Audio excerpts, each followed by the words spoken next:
5वां बाब। 38 बरस का बीमार। इन बातों के बाद यहूदियों की एक ईद हुई और यस्सु यरूशलेम को गया। यरूशलेम में भेड़ दरवाजे के पास एक हौज है जो इब्रानी में बैत हसदा कहलाता है, और उसके 5 बरामदे हैं। इनमें बहुत से बीमार और अंधे और लंगड़े और पजमुर्दा लोग जो पानी के हिलने के मुंतजिर होकर पड़े थे, क्योंकि वक्त पर खुदावंद का फरिश्ता हौज पर उतरकर पानी हिलाया करता था। पानी हिलते ही जो कोई पहले उतरता सो शिफा पाता, उसकी जो कुछ बीमारी क्यों न हो। वहां एक शख्स था जो 38 बरस से बीमारी में मुब्तला था। उसको यस्सु ने पड़ा देखा और ये जानकर कि वो बड़ी मुद्दत से इस हालत में है, उससे कहा, क्या तू तंदुरुस्त होना चाहता है? उस बीमार ने उसे जवाब दिया, ऐ खुदावंद, मेरे पास कोई आदमी नहीं कि जब पानी हिलाया जाए तो मुझे हौज में उतार दे, बल्कि मेरे पहुंचते पहुंचते दूसरा मुझसे पहले उतर पड़ता है।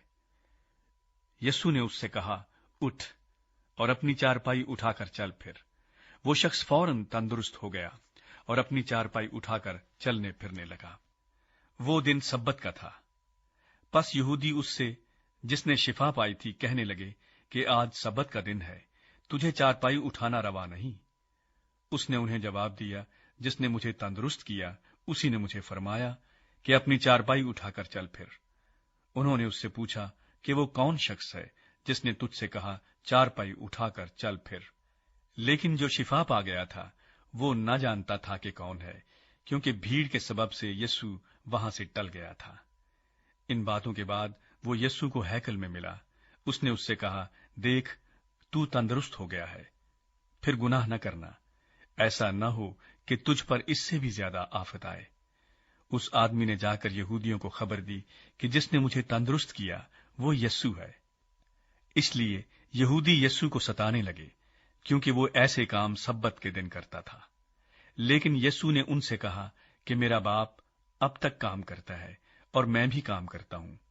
इस सबब से यहूदी और भी ज्यादा उसे कत्ल करने की कोशिश करने लगे कि वो ना फकत सबत का हुक्म तोड़ता, बल्कि खुदा को खास अपना बाप कहकर अपने आप को खुदा के बराबर बनाता था। बेटे का इख्तियार।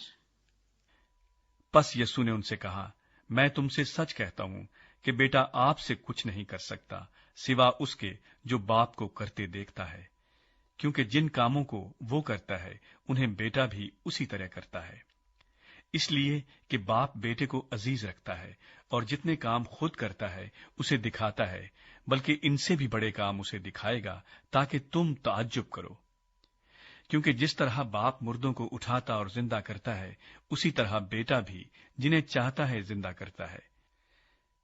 क्योंकि बाप किसी की अदालत भी नहीं करता, बल्कि उसने अदालत का सारा काम बेटे के सुपुर्द किया है, ताकि सब लोग बेटे की इज्जत करें जिस तरह बाप की इज्जत करते हैं।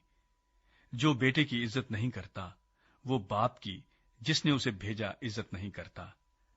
मैं तुमसे सच कहता हूं कि जो मेरा कलाम सुनता और मेरे भेजने वाले का यकीन करता है, हमेशा की जिंदगी उसकी है और उस पर सजा का हुक्म नहीं होता, बल्कि वो मौत से निकलकर जिंदगी में दाखिल हो गया है। मैं तुमसे सच कहता हूं कि वो वक्त आता है, बल्कि अभी है, कि मुर्दे खुदा के बेटे की आवाज सुनेंगे, और जो सुनेंगे वो जिएंगे।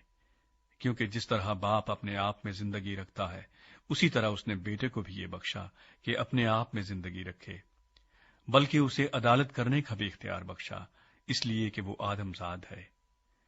इससे ताज्जुब न करो, क्योंकि वो वक्त आता है कि जितने कब्रों में हैं उसकी आवाज सुनकर निकलेंगे। जिन्होंने नेकी की है जिंदगी की कयामत के वास्ते, और जिन्होंने बदी की है सजा की कयामत के वास्ते। सच्ची गवाही। मैं अपने आप से कुछ नहीं कर सकता, जैसा सुनता हूं अदालत करता हूं, और मेरी अदालत रास्त है, क्योंकि मैं अपनी मर्जी नहीं बल्कि अपने भेजने वाले की मर्जी चाहता हूं। अगर मैं खुद अपनी गवाही दूं तो मेरी गवाही सच्ची नहीं, एक और है जो मेरी गवाही देता है, और मैं जानता हूं कि मेरी गवाही जो वो देता है सच्ची है। तुमने यूहन्ना के पास पैगाम भेजा और उसने सच्चाई की गवाही दी है, लेकिन मैं अपनी निस्बत इंसान की गवाही मंजूर नहीं करता, تو بھی میں یہ باتیں اس لیے کہتا ہوں کہ تم نجات پاؤ۔ وہ جلتا اور چمکتا ہوا چراغ تھا، اور تم کو کچھ عرصے تک اس کی روشنی میں خوش رہنا منظور ہوا۔ لیکن میرے پاس جو گواہی ہے وہ یوحنا کی گواہی سے بڑی ہے، کیونکہ جو کام باپ نے مجھے پورے کرنے کو دیے، یعنی یہی کام جو میں کرتا ہوں، وہ میرے گواہ ہیں کہ باپ نے مجھے بھیجا ہے، اور باپ جس نے مجھے بھیجا ہے اسی نے میری گواہی دی ہے۔ تم نے نہ کبھی اس کی آواز سنی ہے اور نہ اس کی صورت دیکھی، اور اس کے کلام کو اپنے دلوں میں قائم نہیں رکھتے، کیونکہ جسے اس نے بھیجا ہے اس کا یقین نہیں کرتے۔ تم کتاب مقدس میں ڈھونڈتے ہو، کیونکہ سمجھتے ہو کہ اس میں ہمیشہ کی زندگی تمہیں ملتی ہے، اور یہ وہ ہے جو میری گواہی دیتی ہے۔ پھر بھی تم زندگی پانے کے لیے میرے پاس آنا نہیں چاہتے۔ میں آدمیوں سے عزت نہیں چاہتا، لیکن میں تم کو جانتا ہوں کہ تم میں خدا کی محبت نہیں۔ میں اپنے باپ کے نام سے آیا ہوں، اور تم مجھے قبول نہیں کرتے۔ اگر کوئی اور اپنے ہی نام سے آئے تو اسے قبول کر لو گے۔ تم جو ایک دوسرے سے عزت چاہتے ہو، اور وہ عزت جو خدائے واحد کی طرف سے ہوتی ہے نہیں چاہتے، کیوں کر ایمان لا سکتے ہو؟ یہ نہ سمجھو کہ میں باپ سے تمہاری شکایت کروں گا۔ تمہاری شکایت کرنے والا تو ہے، یعنی موسیٰ، جس پر تم نے امید لگا رکھی ہے۔ کیونکہ اگر تم موسیٰ کا یقین کرتے تو میرا بھی یقین کرتے، اس لیے کہ اس نے میرے حق میں لکھا ہے۔ لیکن جب تم اس کے نوشتوں کا یقین نہیں کرتے تو میری باتوں کا کیوں کر یقین کرو گے؟